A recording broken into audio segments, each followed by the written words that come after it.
Trust me when I say that I was not expecting to do this video as late as I have, but as I was away, I didn't manage to get around to starting this series when it dropped.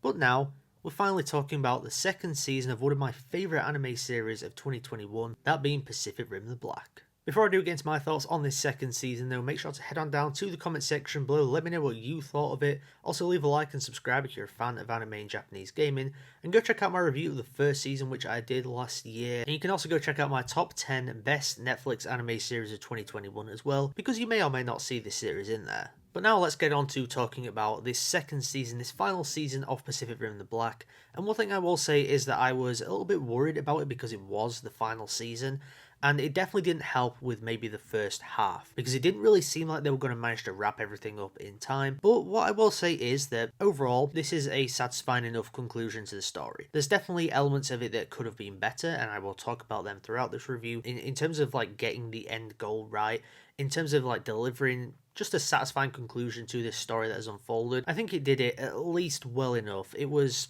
satisfying enough for someone who loved the first season. And I think most of the things you enjoyed from the first season are here, and they're expanded upon in some ways. The sibling dynamic, which is one of the biggest things I loved about season 1, because I am a big fan of sibling dynamics, sibling relationships in movies, TV shows, anime, any sort of storytelling. It's like a go-to character dynamic for me. And aside from robots versus monsters, that was probably my favourite thing from the first season. They expand it a little bit here and make it a bit more of a found family type story, which I think works pretty well actually in terms of what was set up in season 1. And it's like becomes this found family thing of Taylor and Haley, who are of course the siblings, and then you add both Boy and May into the mix as well, and it just makes a nice dynamic between them. One thing I will say that is a negative in terms of the characters of this season is that there is so much constant arguing between them, particularly between Taylor and Haley. I've got to say, like, I'm fine with characters arguing and disagreeing with one another, but like the first half of this season, and even going into the second half, it was non-stop. There would just seemed to be so mean-spirited between these characters.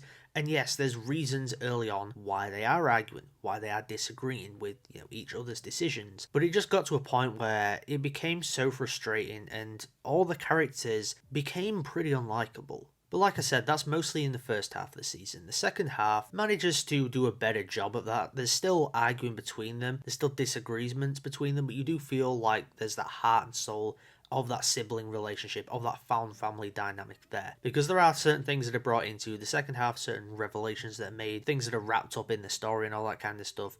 They just make for some really satisfying emotional moments. There's really a lot of heart to that second half. There's one moment in particular which I did not expect to be as sad and emotional as it was. If you've seen season 2, you'll probably know what I'm referring to. It's in the last episode.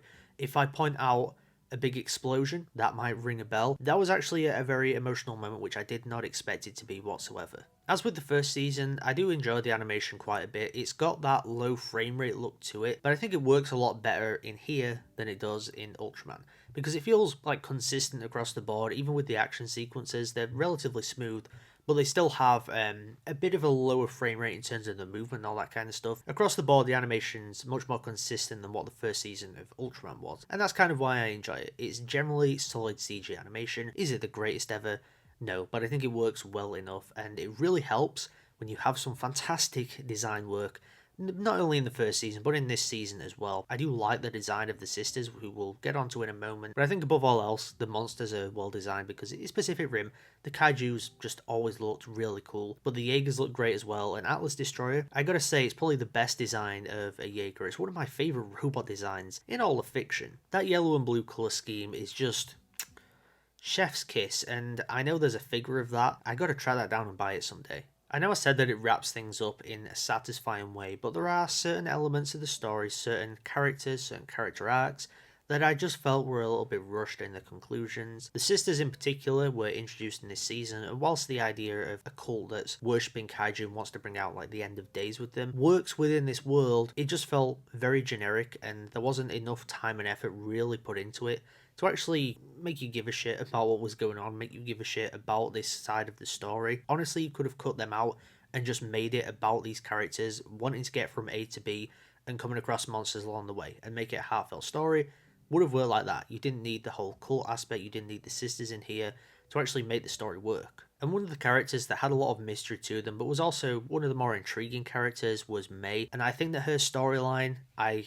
understand why they didn't go the direction that they kind of set up. It makes sense why she doesn't do anything with the USB drive, and like I said earlier, if you've seen the series, you'll know what I'm referring to. But I do feel like it could have been handled a little bit better. Like I said, I understand the reason why they did not go that route. I understand there is like a reason emotionally and in terms of the storytelling, but it just feels like a loose thread, if you will. And also her storyline with Shane as well, I think was wrapped up far too quickly. Felt very rushed, especially when he shows up in this season. When you consider what happened in season 1, there doesn't seem to be, much connection there. There doesn't seem to be much of like an aftermath, if you will, of those events of season 1. It kind of just feels like he's back to being a bit of a better guy, and it doesn't really make sense. There wasn't enough there to really make me get on board with those decisions. Overall, whilst I was a little bit underwhelmed by this season in comparison to season 1, it's because I held season 1 in such high regard. This isn't a bad season by any means. It's a decent enough, satisfying conclusion.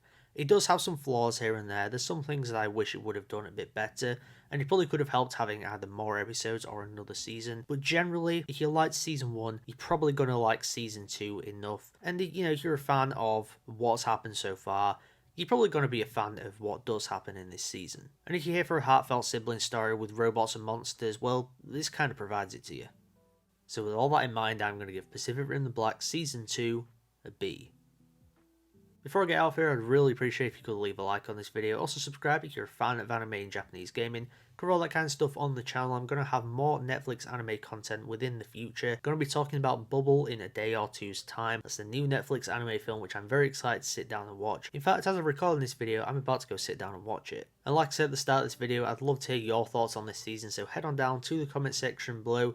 Did you agree with most of the decisions made? Do you think it was a satisfying conclusion? Or were you very underwhelmed as compared to season 1, or in fact, did you just not like the show at all? As always, thank you so much for tuning into mchat today, and I'll see you all in the next video.